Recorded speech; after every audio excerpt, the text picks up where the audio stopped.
আগামী জাতীয় সংসদ নির্বাচন ফেব্রুয়ারি 12 তারিখে যে নির্বাচনের তফসিল ঘোষণা হয়েছে। ইতিমধ্যে তফসিল ঘোষণার পরেই আমাদের বাংলাদেশ জাতীয়তাবাদী দলের সর্বস্তরে সারা বাংলাদেশ ব্যাপী আমরা এই নির্বাচনের প্রস্তুতি সম্পূর্ণ নির্বাচনের জন্য যা যা করণীয় আমরা করতেছি।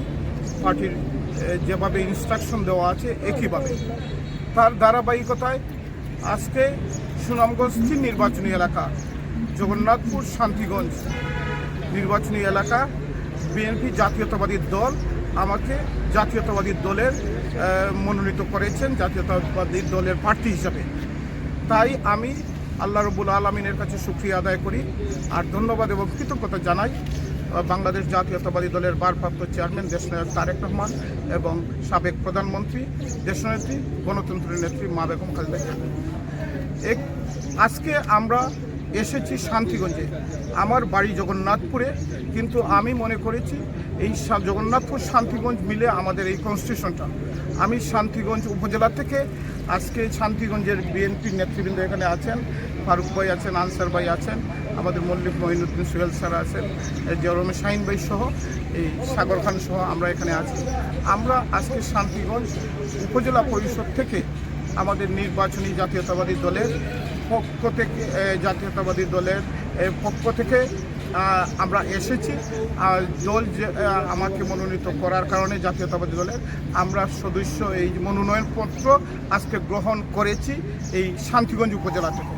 আমি শান্তিগঞ্জ সহ জগন্নাথপুরের সর্বস্তরের মানুষের কাছে সহযোগিতা চাই এবং দোয়া চাই, এবং আগামী নির্বাচনে ইনশাল্লাহ যাতে সুন্দর এবং সুষ্ঠুভাবে হয় এটা কামনা করি, এবং সুন্দর সুষ্ঠুভাবে নির্বাচন হওয়ার জন্য আন্তরিকভাবে দীর্ঘদিন পরে বাংলাদেশে এই দীর্ঘ 17 বছর পরে বাংলাদেশে একটি অবাধ সুষ্ঠু নির্বাচনের প্রস্তুতি হচ্ছে এবং অবাধ সুষ্ঠু নির্বাচন হবে।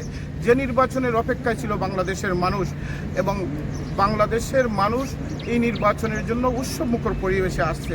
তাই আমি শান্তিগঞ্জ জগন্নাথপুরের মানুষকে বলবো ধৈর্য ধরে সুন্দরভাবে আইন শৃঙ্খলা মেনে এই নির্বাচনের জন্য সব কাজ করা, এবং প্রত্যেক মানুষকে যাতে জাতীয়তাবাদী দলের সালাম পৌঁছানো যায়, একবারে প্রত্যেকের কাছে তারেক রহমানের সালাম পৌঁছানো যায়, দানের শীষের সালাম পৌঁছানো যায়, এটা আমি দলের সবাইকে আহ্বান জানাবো।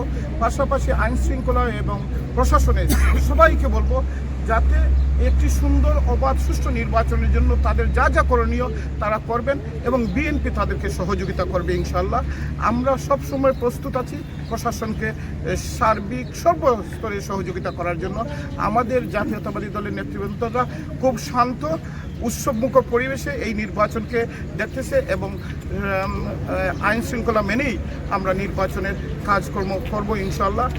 জগন্নাথপুর এবং শান্তিগঞ্জের প্রত্যেক মানুষকে অনুরোধ করব আগামী নির্বাচনে অংশগ্রহণ করবেন এবং বিএনপিকে সাপোর্ট করবেন, ধানের শীষে ভোট দিবেন, এবং আগামী নির্বাচনে ইনশাল্লাহ আমরা মনে করি বাংলাদেশ জাতীয়তাবাদী দল একটি সুন্দর সুষ্ঠু নির্বাচনের মাধ্যমে সরকার গঠন করবেন, আমাদের নেতা তারেক রহমান প্রধানমন্ত্রী হবেন ইনশাল্লাহ।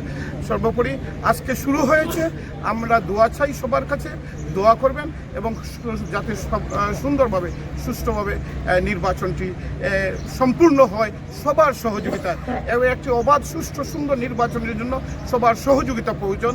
যেভাবে আমরা সাধারণ মানুষের সহযোগিতার প্রয়োজন, দলের সবাই সহযোগিতা করবে, প্রশাসনে সবার সমন্বয়ে একটি সুন্দর নির্বাচন আমরা দেখব। সবাইকে ধন্যবাদ, ভালো থাকবেন, আসসালামু আলাইকুম।